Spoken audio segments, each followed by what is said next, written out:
pound for pound, headshot, dead. Twice now. Well, sort of. But it was a majority decision win for Leon Edwards over Kamaru Usman in the trilogy. And the scorecards were 248-46s and then 47-47 as the last one that obviously had it as a draw.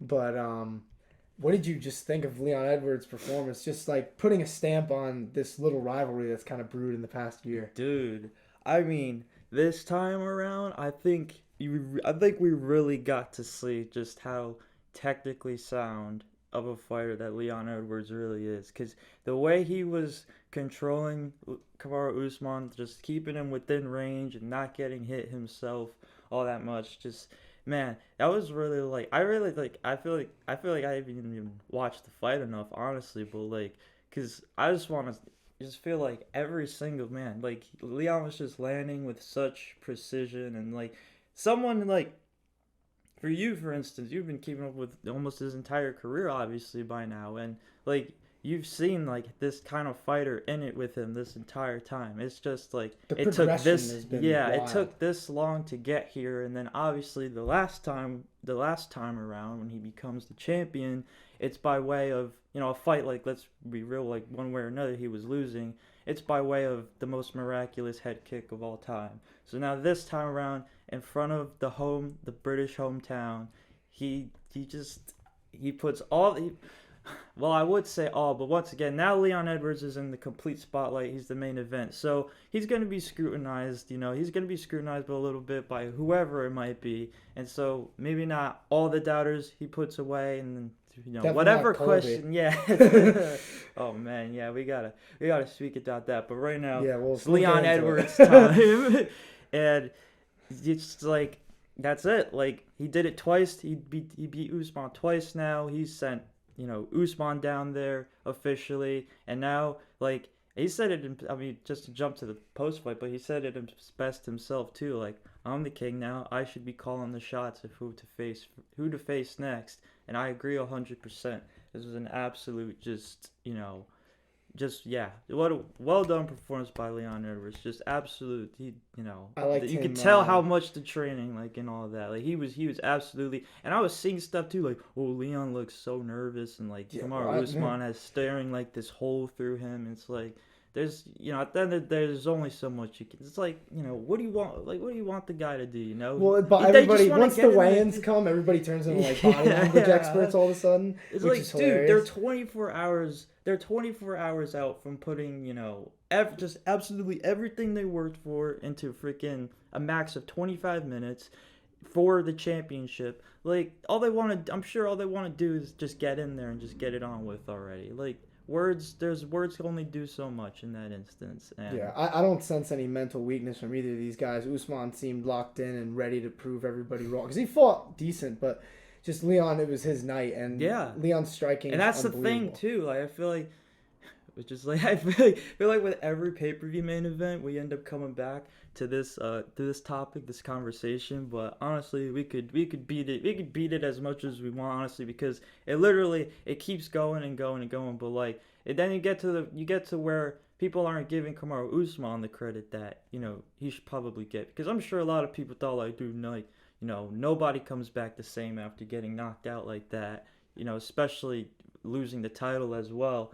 And then, he actually he put on a Yeah, good show. I he mean, man, looked good. He was putting on like his signature pace and pressure throughout the whole fight, and I I think think that yeah, just and Leon, I think by now, like obviously this being the third fight between them, I think Leon has just, adjusted and just his overall growth as a fighter to become the champion of the world now. Like he just put that all together, and that's it. That's where we are at this point in time. Leon Edwards is the superior fighter to Kamaru Usman yeah. this I time. remember the first fight, and I looked it up by the way. It was 2015. The first fight was, and he was just getting taken down pretty much at Usman's will in that one, and then the second one we just talked about, and now this one, I just think that he did such a great job at like exploiting all Usman's tendencies because Usman, he's like his pace and his pressure, like we just talked about, is phenomenal.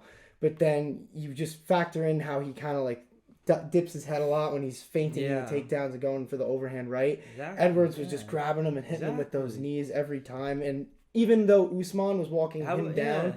the footwork that Leon was showing and just getting Usman into his traps. and just hitting him with those counters as he tried to blitz in was just incredible. And the leg kicks, the liver kick, and like I think it was the first or the second really bothered him, but the body kicks the whole fight, honestly. Yeah. And he landed a couple head kicks in round 5 too. I was like, damn, he's about to get him with the same thing. But it just seemed like everything was all around just so much more sharper from Leon Edwards. From the takedown defense too, Yes. like Kamaru Usman couldn't, like, obviously, I mean, the way he's getting, he's just clearly a step behind on the feet. So, any clinch situation, takedown attempt that he was going for, like, 4 for 15. So Leon's takedown defense, it's like steadily improved throughout his career, and with the 3 fights in Usman. Yeah, and if the Colby Covington fight truly is gonna be what's next, like that's gonna play a huge factor into that. Because I think Colby's obviously gonna look to just wear Leon out in any instance, I would think, and then if that's not gonna get to Leon, then Leon is just gonna probably just have a field day on the feet. But it's a different style, that's for sure. This is all counting. This could have been unanimous, perhaps, without the point deduction. Yeah, I thought that was fair. By the way, I mean, I don't know if you saw that. No, definitely, and that's the thing too. But it's weird to it's crazy to look at how, like, it could have, whether with the point deduction, like. I don't even think Kamaru Usman won that round, and you have to think, like, if he did win that round, I scored it at 9-9. That third round. If he did, like, I was a little scared by that because what does the result end up being? Yeah, I'm glad that Leon got the win, because I knew that control time could definitely be another factor, because Usman, even though he wasn't taking him down, there were moments where he had Leon up against the cage. But my whole thing, and we go back to this conversation all the time on the pod too, but just damage versus control. Yes, Usman had some control time throughout, like, each of the rounds, but when you're getting basically lit up on the feet like he was against Leon, you just can't give the round to Usman because he controls him, because he wasn't doing much with it.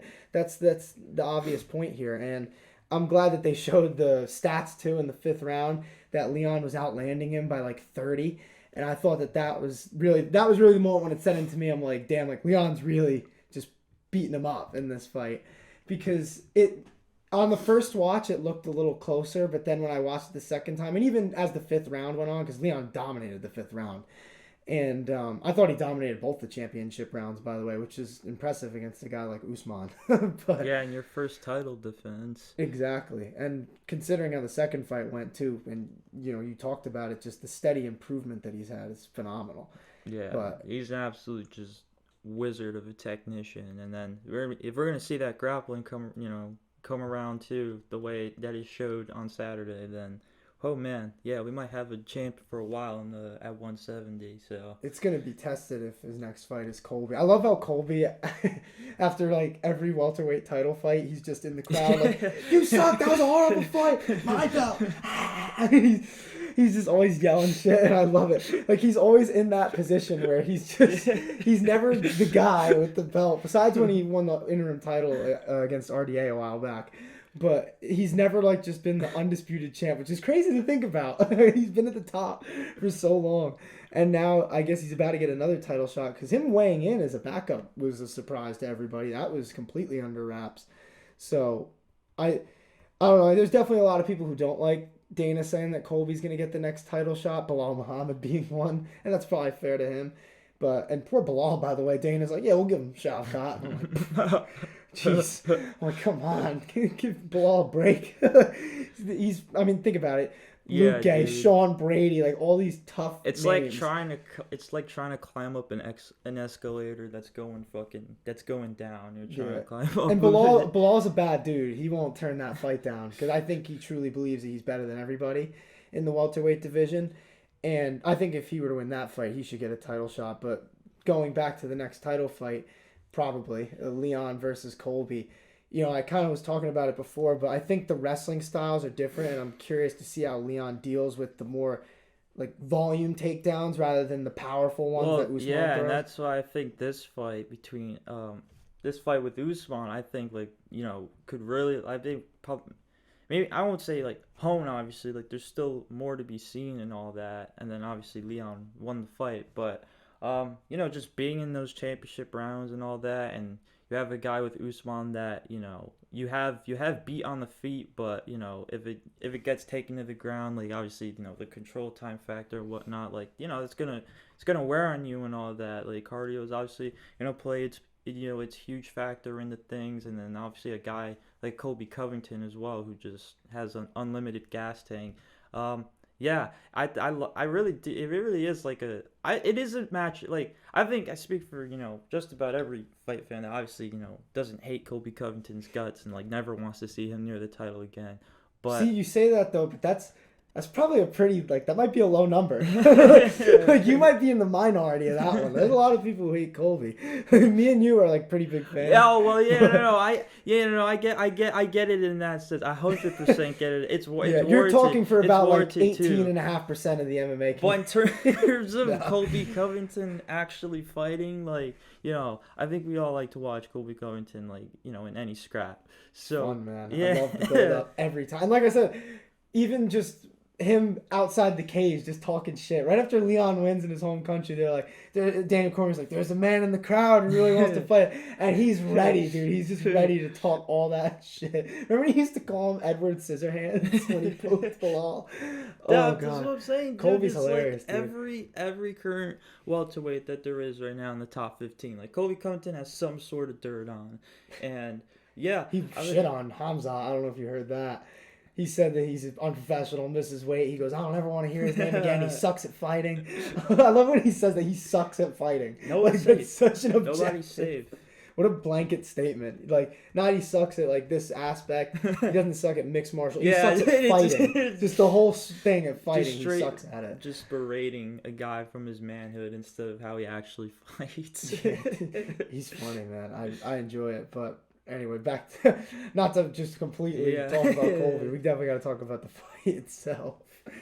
But No, I don't dude, know. but The yeah. xiking is what worries me for Colby because Colby Exactly. has the same type of pace like Usman, but I just think Leon's yeah. so slick. I just think this last fight for Leon Edwards was just a really like, now if you didn't think he could, beat anybody in the division, if there was somebody there that just needs his opportunity to get at Leon Edwards for the title, then I think now like that's all. I was speaking for me personally and probably you too. I think that's all cleared up and he can hang with absolutely anybody there. Oh yeah, 100%. And I kind of thought that before too. I just figured like his grappling has always been pretty underrated because I remember when I think he it's took down just Cowboy I pretty think the easy, jury too. was still out just about Leon Edwards just obviously we're now being a champion, but now it's like how long is he gonna hold it for? I'll say this: I feel like that's also more for the casual audience, though, because if you've never Definitely. watched the Leon Edwards fight and then you see the second fight with him and Usman, he's just getting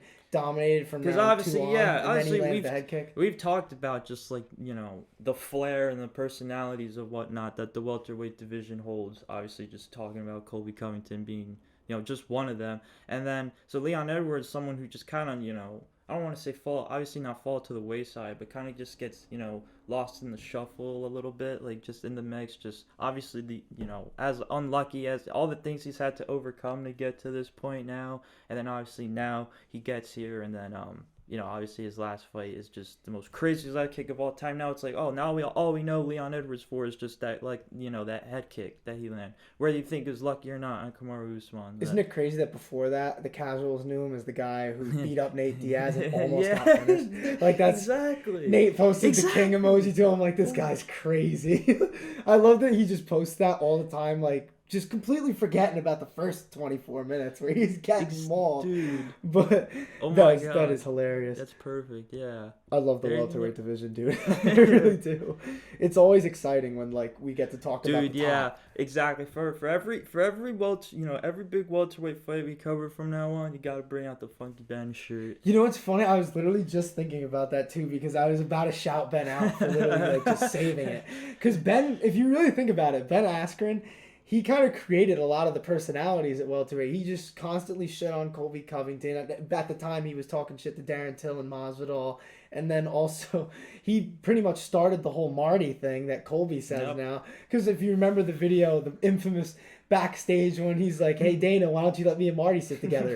And then Kamaru Usman just gets right in his face. He's like, "Do you know me?" And Ben is he's wearing flip flops, slacks, and like a dress shirt, and he's like, "Yeah, I know you." He's hilarious, and like, it's amazing. His UFC run was so underrated, and I know he went 1-2, but his career before that was phenomenal. Shout out to Funky Ben, dude. But I guess the last thing I really want to talk about for this is, what do you think Usman does from here? Because he's been adamant so far that he's not planning on retiring, and he wants to get this fight again at some point. Well, yeah, I mean, I don't, I think it should go without saying that, Kamaru Usman could definitely find himself. I mean, like how Colby Covington has now found his way back into the title scene and might get the next shot. Like, Somehow. Obviously, yeah, Kamaru Usman is obviously now Usman's gonna have to win probably another fight or two to get there. But I think obviously he's capable. Like, he's already cleared the division out once. Like, I think a guy like Usman is one fight away always, just because of how dominant he was as a champion. That's what I think too. That would only be fair. And so it's really not far-fetched at all to think that he's he can get another title, whether it's Leon Edwards as a champion or not. But that's the thing. Who do you give Kamaru Usman next? And that's like I think of a surging contender like Rahman, like Rakhmonov and obviously Bilal Muhammad, those two are going to be fighting each other now. That's going to be a huge fight. I don't think there's any demand to see him versus the winner of Burns Masvidal either. I just don't think that makes sense considering he's beaten both of them. I know it's why it's not even it's not even the first one that came to mind, honestly. The one that I thought of off the bat, but it's a little bit more sour in my head because obviously he lost to Bilal, but Sean Brady versus Usman would be an interesting one, at least in the grappling. I think Usman's probably a much better striker. You got Brady, you got Wonder Boy lurking, and then... I don't think Wonder Boy wants that Usman fight. He's been adamant about no wrestlers.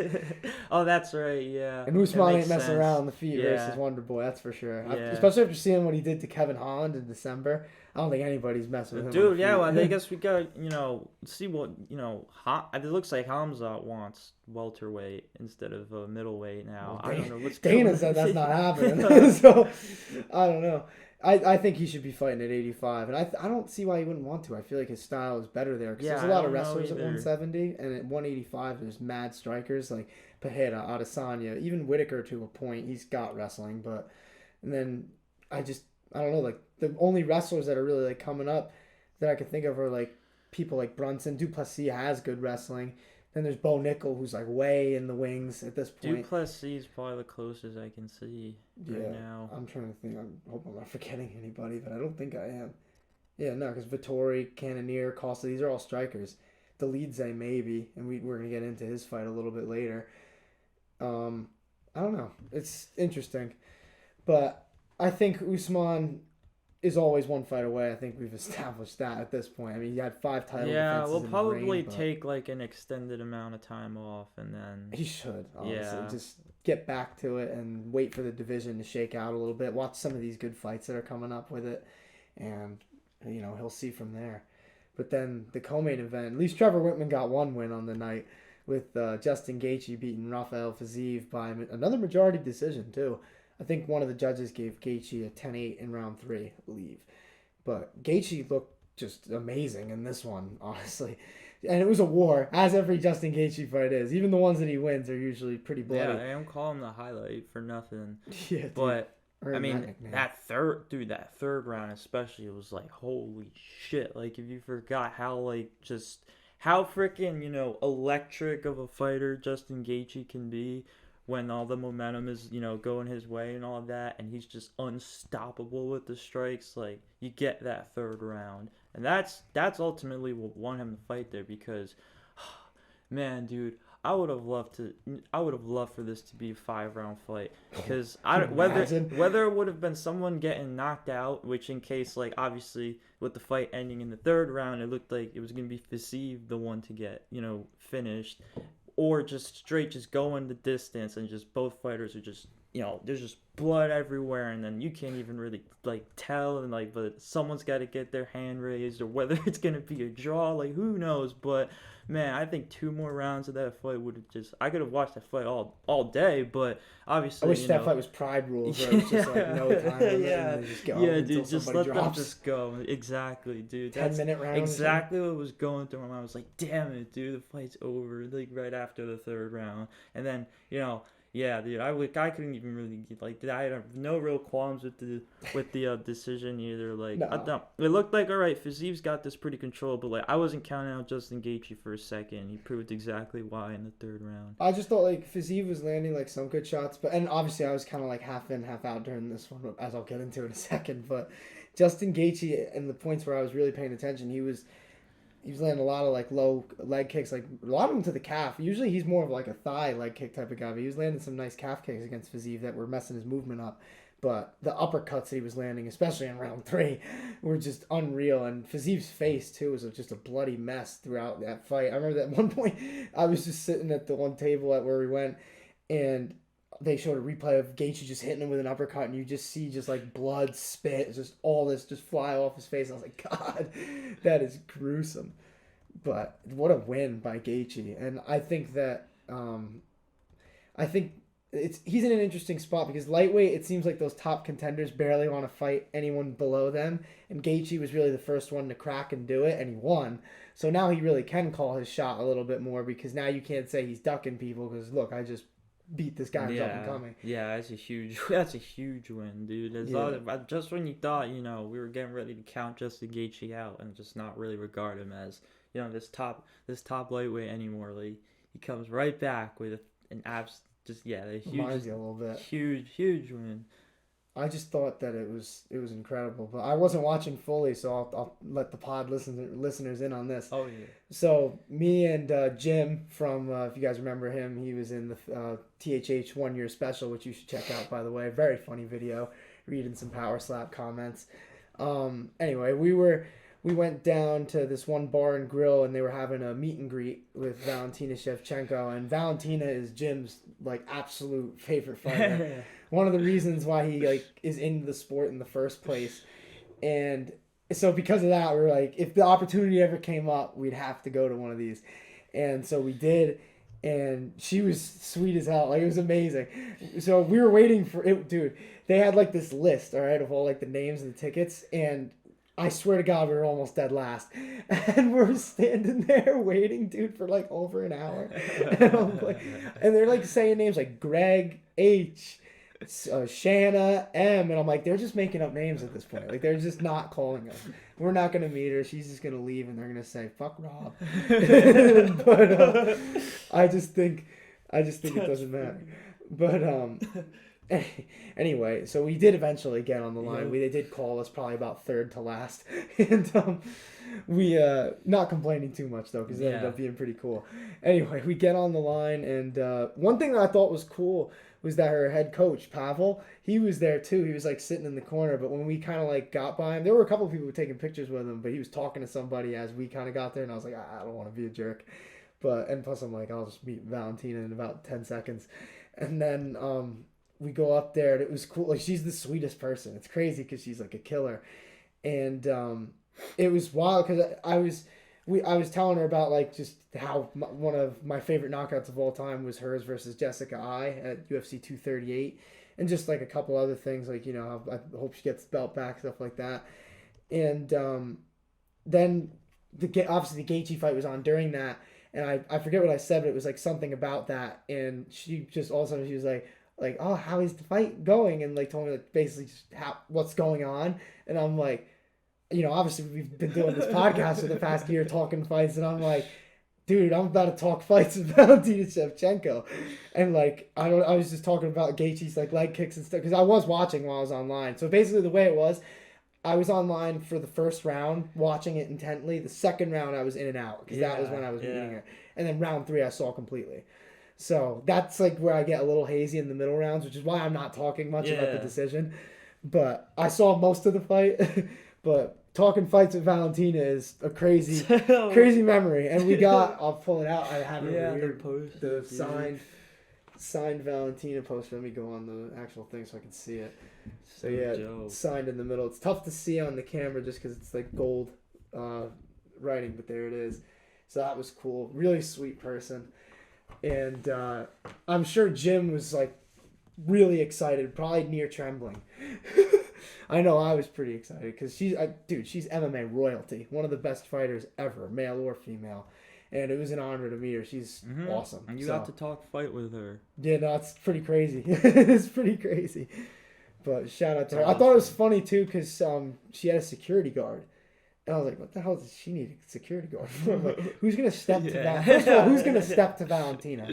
And then the second one was like, even if someone does have the balls or the idiotic nature to step to Valentina, they're done. Like, they're going to get killed.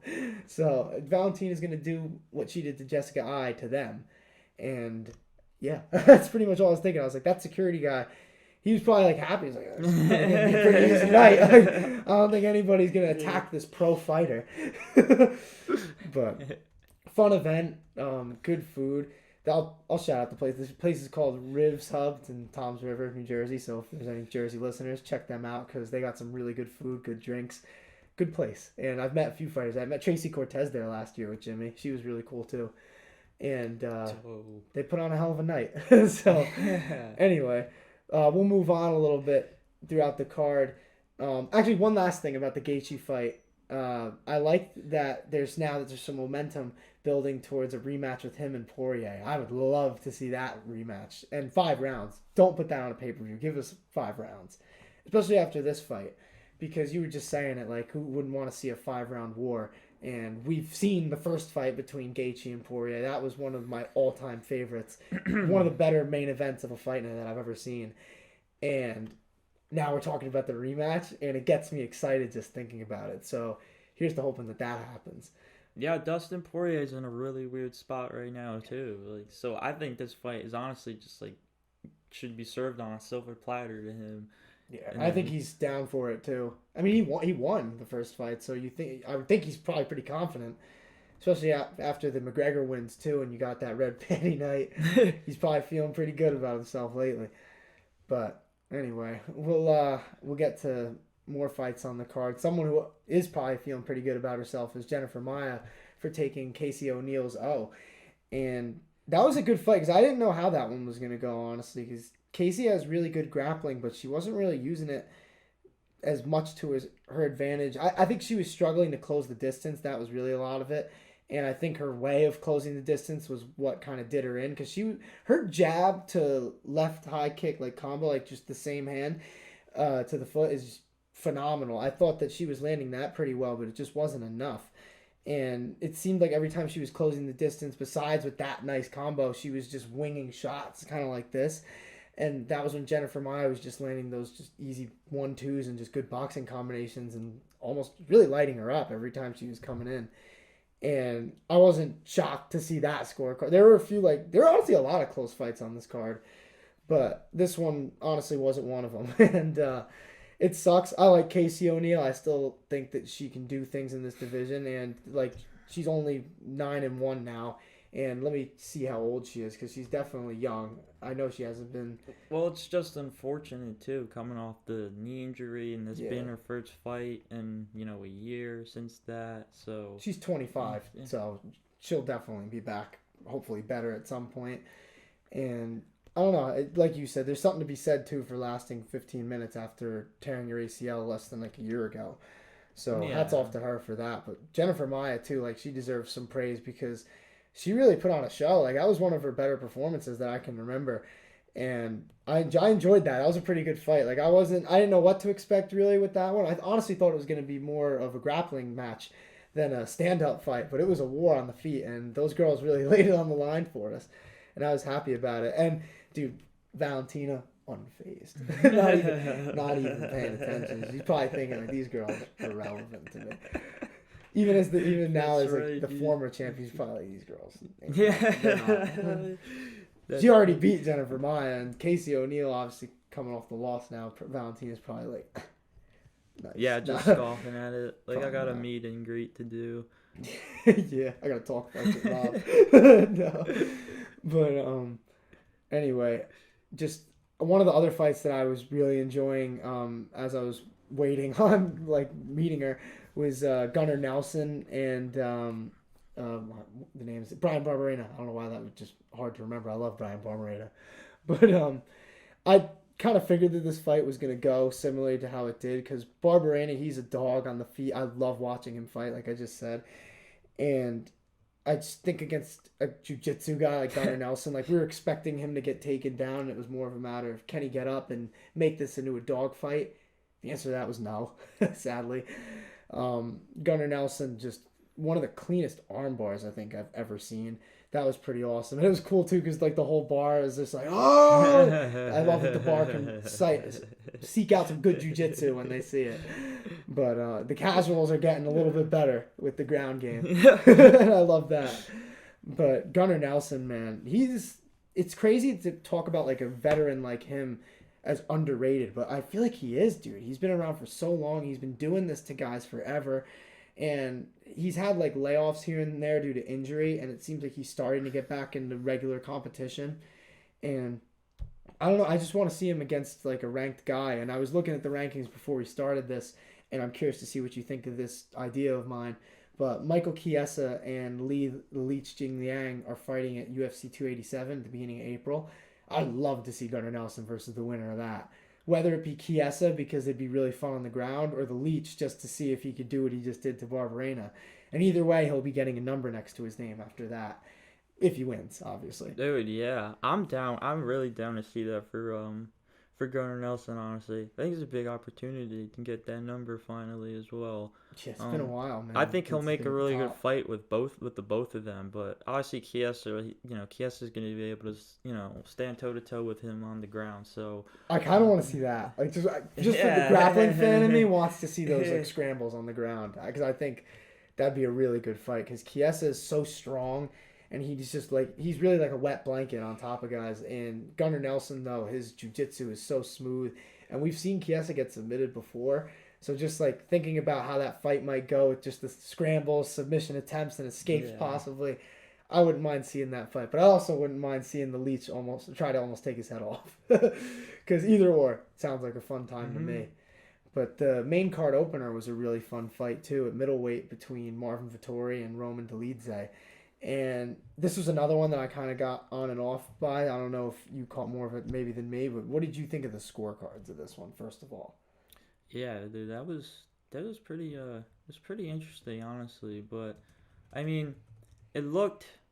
I think it was more just Marvin Vittori's fight to win and lose. I think the first round he came out pretty flat and then lost, and then the rest of the fight just seemed to keep it controlled at his pace and whatnot, and then didn't seem to get overwhelmed really at all, and so the result is what it is. But um, I have no real objection about it really. It's just it's definitely one of the more interesting fights on the card, I think.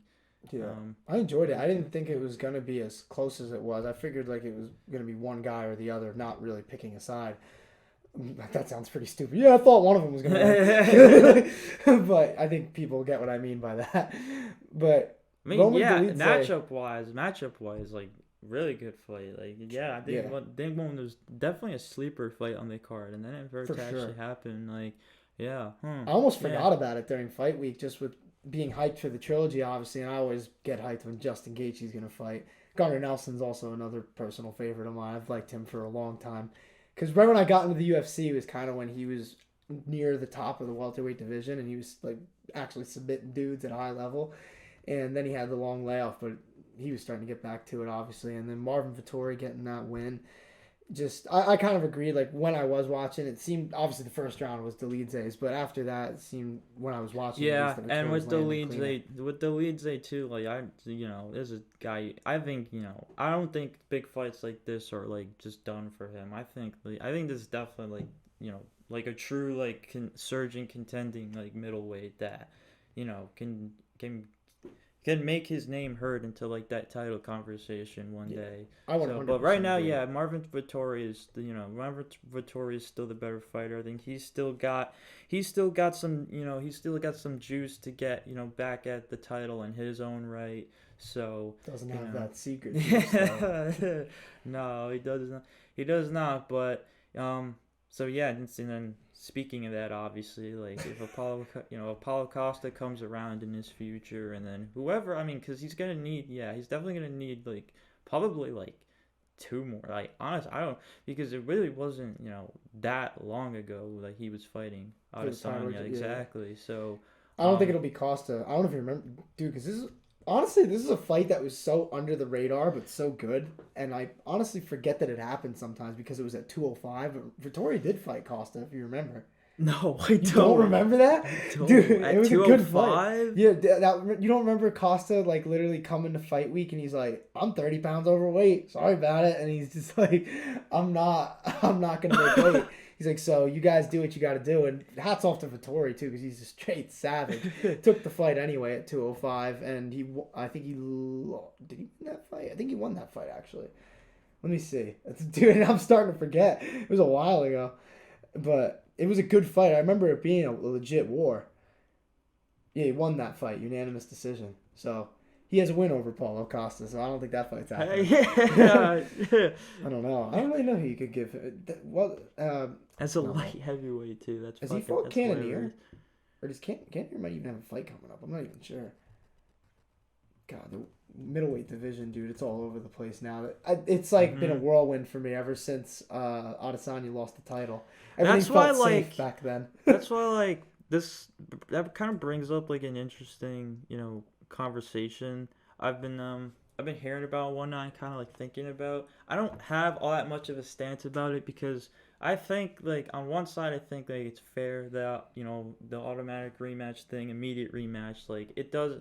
Maybe depending on how the first fight goes, but like, I tend to not really have a problem with the immediate rematches, but at the same time, like there's divisions you gotta move, and a lot of contenders trying to get their opportunity, and so it tends to stall and whatnot the division, and it's like obviously, and then if there's controversy involved, like maybe a bad stoppage or a bad scorecard or whatnot, like that just stirs the pot even more, and then like then like you're really more I guess like brass is really more under pressure to like just make the right matchups and do what makes sense and is fair to everybody. But see, I'm glad you brought this up though, because I've been thinking about this too lately. Not in the same way as you, but I understand where you're coming from too. But with me, I'm in a similar boat because on the one hand, with Usman and Adesanya now in April, they both had close fights when they lost the belt, and they were such dominant champions that like I'm okay with it. Yeah. And even for Valentina too, when that fight comes, same thing, because she's been dominant for so long, they deserve it, and I think that's why we're seeing them so much lately because it's been dominant champions. But at the same time, I agree with you because for one, it holds up the divisions like you said, but also think about Nunes versus Pena. Pena literally submitted the GOAT in her first fight, and then she got beat in the second one, and like nobody gives her the credit anymore for like they think the first fight was like fluke, which I think is so messed up. And think about any of these, maybe not Usman and Edwards and Adesanya's, but let's say Grasso loses to Valentina in this next fight. What are people going to be saying after that? Oh, it was a fluke. Like she just made one mistake, and that's why she lost. It's just. I just can't stand that, dude. It's a weird way to think in MMA. Like, I hate when people say it's like lucky shots or lucky break. Nothing's lucky in this sport, you know what I mean? Even Masvidal with the knee against Ben Askren, we were just talking about him before. People saying that was lucky. Like, he planned that and it landed. Like, it wasn't lucky, it was calculated. And it was just executed to perfection. But anyway, just back to what you were saying about the immediate rematches, though. I don't know. I'm not opposed to them, but I think there's certain times where they apply, and I think so far it's been pretty steady with like the right way of doing it, dominant champions getting them. But yeah, I think if it's like somebody who had one title defense and then they lose, I don't know. I feel like there probably should be like some form of like concrete like criteria that a fighter has to meet, like on like whether it's a contract or whatever, like in order to get this immediate rematch after you lose the fight, you gotta have this many title defenses, or I don't you think that's can't. ever I gonna don't. happen. Yeah, I don't. I don't know. I don't. There's. I guess there's really not. I don't know if there's really a way to to make it where that nobody can have like obviously somebody can feel a certain type of way about it, but it's like if it's a rule, then it's a rule. But I don't. It's a Yeah, I good don't know. suggestion. There's I really wouldn't mind not that, like but yeah. I just never see it. Like the UFC doesn't. See, I don't think the UFC takes outside ideas very well for the most part. So I doubt that ever happens. But for what it's worth, I think it's a pretty good idea, and I hope Yeah. they would do something like that. But I don't know. I think there's definitely more subjectivity to in fighting, though. It's not like a game really. So certain people move the needle, like the MLB and the NBA. That's not. There's no Yeah. pay-per-views. You know what I mean? Yeah. So if there's somebody who, like, take Colby for example. He's won one fight since losing to Usman the second time, and it was against Masvidal, who was, I think, ranked like number 10 at this point, number 11, so even lower.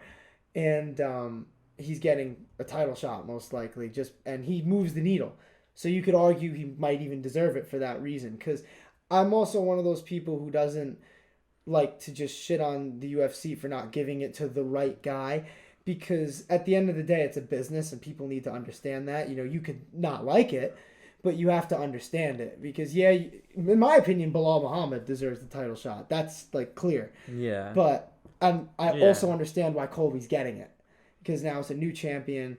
Colby moves the needle, and if it's a win-win, because if Colby wins, you have this loudmouth, just really powerful champion like Yeah. as your guy. Yeah. And if he loses, then it props Leon up even more.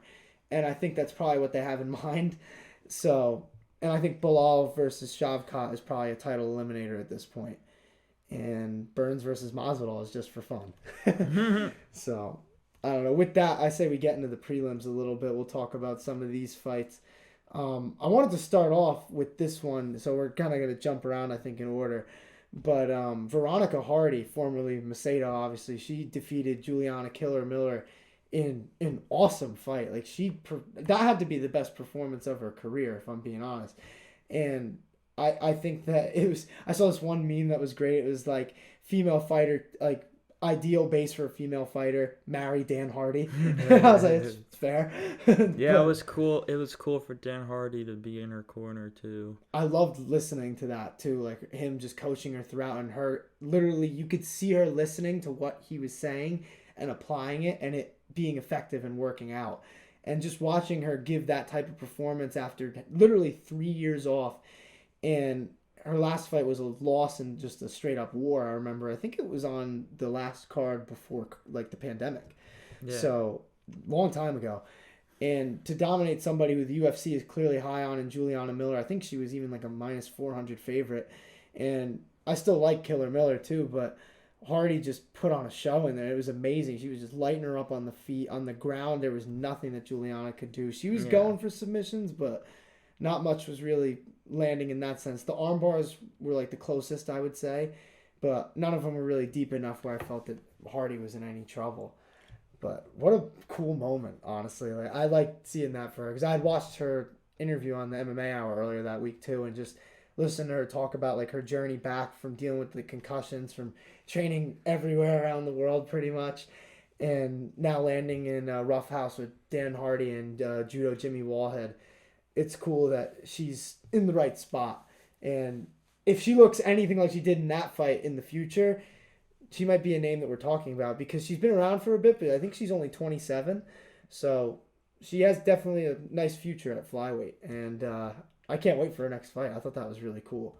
But what did you think of the one body shot, though, that Jake Hadley landed on Malcolm Gordon? That was vicious. Yeah, dude, that's just one of those shots you just feel through the screen, and it's just like, oh man, like, yeah, dude, you just, yeah, kind of how like you were saying about the Masvidal flying knee to Ben Askren, and then just the general just topic about like luck and whatnot. It's like, dude, like this doesn't just, this kind of stuff doesn't just happen on accident. Like, these dudes are actually, like, they see the opening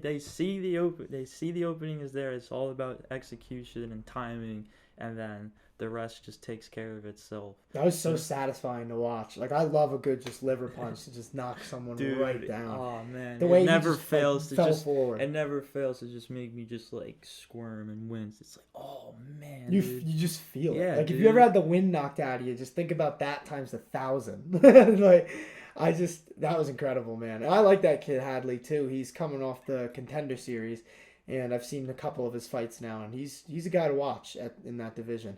He's got good hands, clearly, and an English guy too, so he's doing that in front of the home crowd.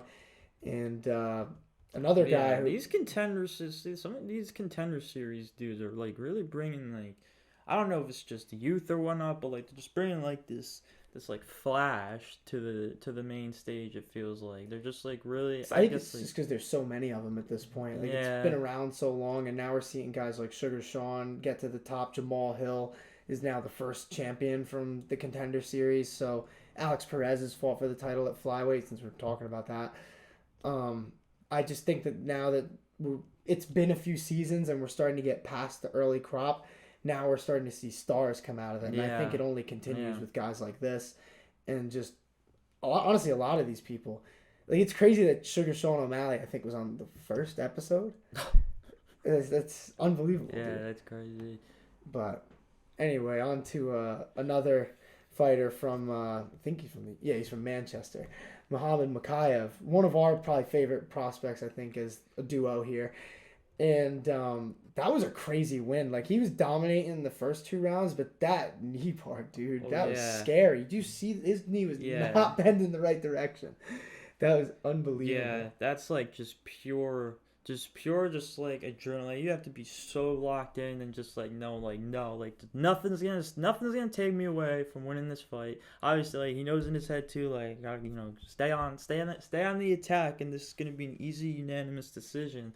But dude, in a situation like that, like, you kind of just put yourself into like the fighter's psyche, and it's like, he's probably feeling like there's absolutely no, you have to actually take his leg off. Yeah, he's undefeated too, so he doesn't want to lose that.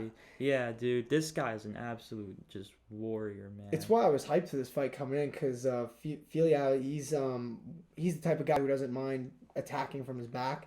So I was like, I wonder how Makayev's going to deal with that, and obviously passed it with flying colors besides the knee bar attempt. But just when he was in that, he didn't even show it on his face, because he said he heard cracks and felt pain totally, and he was limping after the fight after he submitted him less than a minute later. Isn't that crazy? He hurt his knee clearly just badly. Even if he's not hurt long term, that was bad in the moment. And less than a minute later, he finished the fight. Not won the fight, finished, and rear naked choke of all things too. Got the hook in with the bad knee, and just submitted Filiao. And I thought that was really impressive. And Makai is one of those dudes who's just gonna keep moving up. And I can't wait to see him fight the best of the best at flyweight, because this dude's coming, and I can't wait to see the rest of it. But yeah, that reminds me. Speaking of like knee injuries and all that. There was another fight on this prelim card with involving Tusko Tudorovic, someone who I've been kind of keeping an eye on, because I think I just like his fighting style. Honestly, I think he packs like quite a punch, and then it was unfortunate because he suffered a first round knee injury that ended the fight on this card. That was unfortunate. And yeah, it really is unfortunate. Because I think he was just a few wins just like a few wins away, just stringing them together, and just a nice little win streak going from having a number next to his name.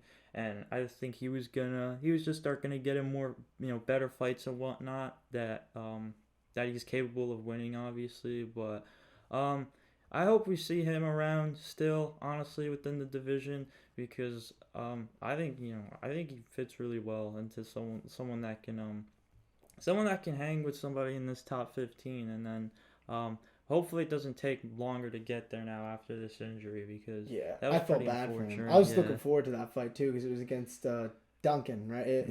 Duncan was like a good prospect too, and they both pack a punch, that's for sure, and I was excited for that. But it's always unfortunate when a fight just ends anticlimactically like that with just injuries. Injuries suck. I mean, they happen in all sports, obviously. Yeah. I know you probably want to die thinking about Edwin Diaz. Oh, That was. oh. I'm sorry, I had to bring it. I wasn't gonna bring it up, but we're talking about injuries. I'm like, damn. Yeah. I was like, poor Edwin. Even when man. you're celebrating, dude. Yeah, I know. It couldn't have even been during the game. Team Puerto Rico is out though. Team USA is playing, I think, as we record this. They're playing Cuba in the semis, so let's go, boys.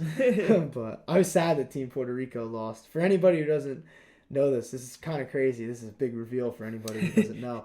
But you see the red beard and all that. I'm not Irish whatsoever. Italian and Puerto Rican. So I've been rooting for Team USA the most because obviously, go boys.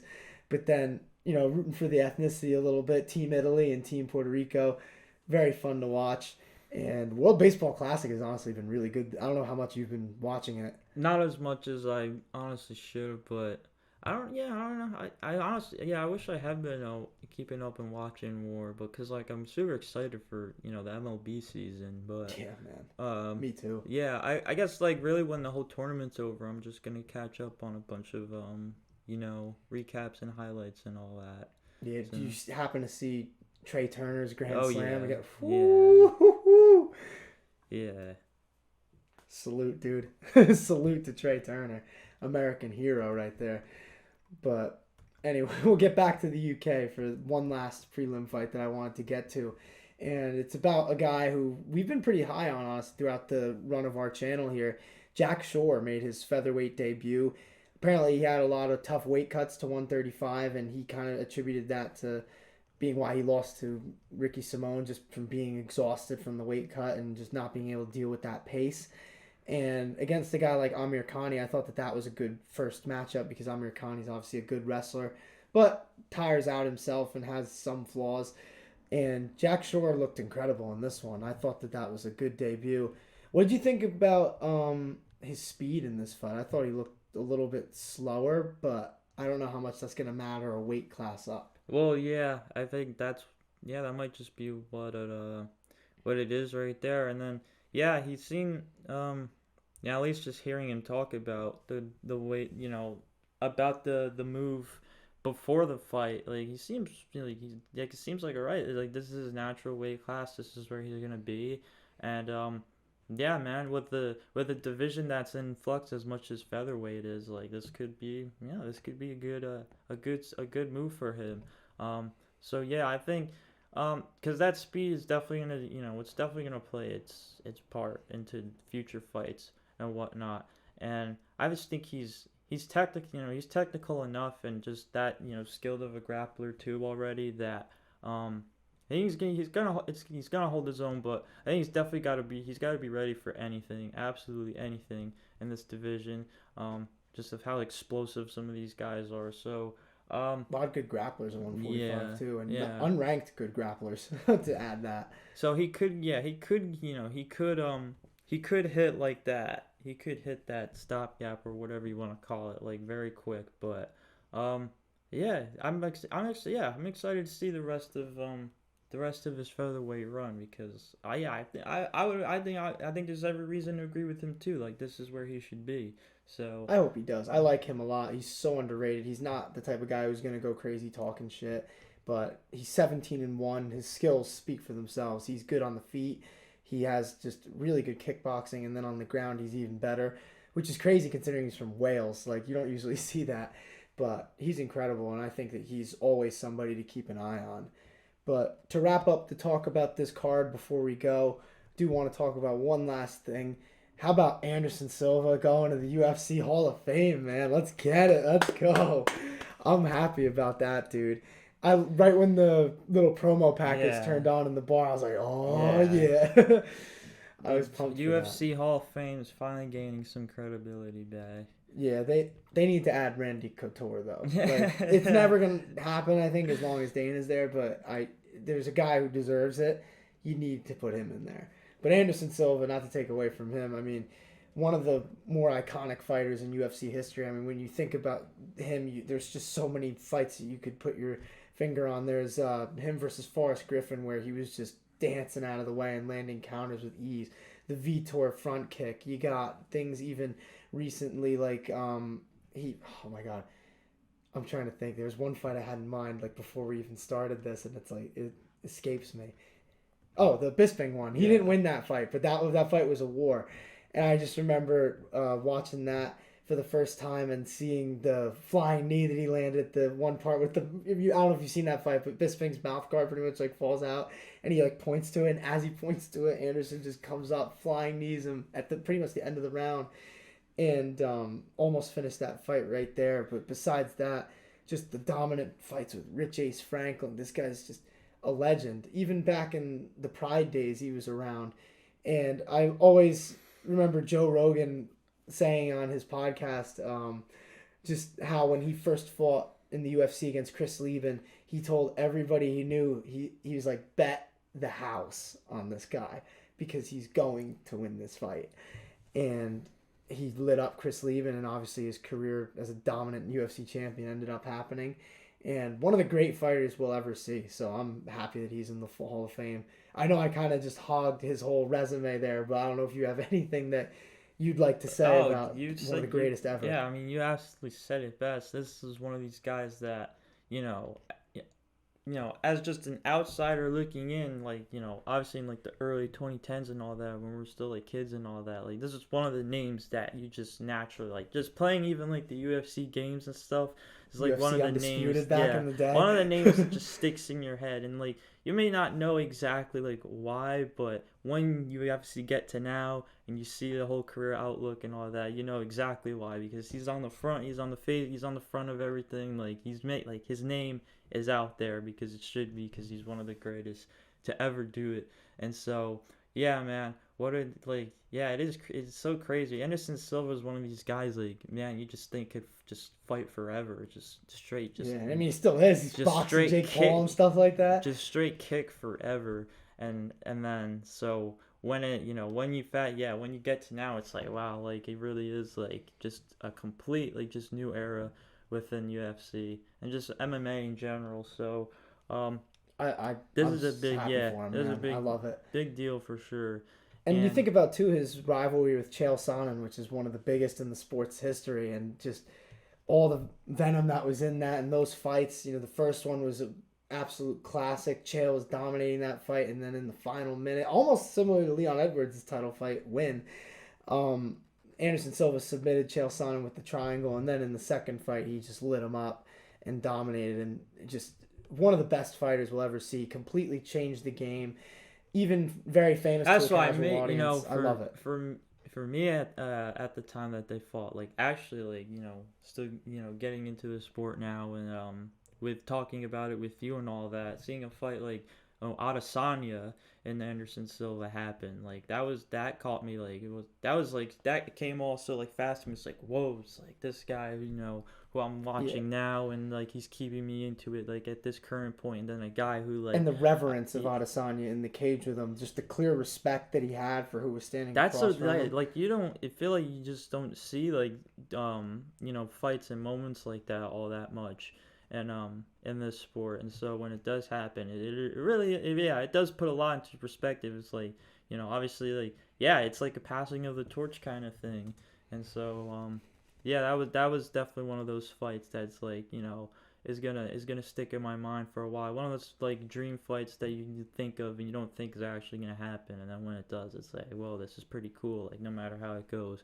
So yeah, man, what a legend, dude. He just it's good. It's gonna seeing not knowing that, like, all right, at least like it's good to know now, like he's immortalized, and that his name is like where it should be. It's it's gonna live forever. It was gonna live forever anyways, but at least like now the company that he built this entire this Hall of Fame career with, like, now recognizes that. And so it's about time. I'm happy for him, man, and I can't wait to see the Hall of Fame induction this year. So many good guys are getting in, and I'm excited for that. And I'm excited for what's to come, obviously. We got some big things coming to the channel soon, and we can't wait to tell you guys more about that. We're going to keep it under wraps for now. But shout out to the Bullet. For sure, honestly. Shout out Sick. to Valentina. That was really sick, honestly. It was, dude, like, walking up to her in person and just, like, seeing, like, this is one of the greatest fighters ever. It was cool. Cool moment. Yeah, man. But some big things are in store. Some cool moments for the channel, too. And stay tuned for those on social media. Those links are in the description. Instagram, Twitter, TikTok. Obviously, subscribe to the YouTube channel or follow us on Spotify or Apple Podcasts if you guys want to listen instead. I mean, that's about it for me. I don't know if you have anything else to add. That was just a huge pay-per-view, honestly, just from front to back. You know, I think even bigger than the last one, in which case, obviously, the last one had the absolute benefit of having John Jones' heavyweight debut on it. But, you know, this one, I think there was storylines all around, and, you know, now, like, it's in the books, you know, and now it's just, we have, you know, we don't want to, you know, now it's just, we just go into the unknown. That's what I love. I just love after every pay-per-view getting to come on here and talk, because it's like, man, we don't know what actually is going to happen unless it's something that needs to happen. And obviously, like you know, Islam and Volk, for example, like, once Islam made that call out and Volk was there and stepped into the octagon, like, you knew, okay, yeah, this is happening. But Islam called out Leon too. I don't know if you saw that. I was like, damn, dude, this guy's really crazy. Exactly. I wouldn't mind seeing that. Shit like that just gets your mind running and thinking. And so there's just all these, like, different, like, man, there's all these different scenarios of how, like, you know, how the outlook of a division can go, but there's really only one way it can go at the end of the day. So now we wait to see. But yeah, we're gonna find out, as John says. So stay tuned. We got some big things coming to the channel at the end of the week, probably beginning of next week. And next week, obviously, for the UFC is Vera versus Sandhagen. Can't wait to talk about that. So we'll be back. See you guys then.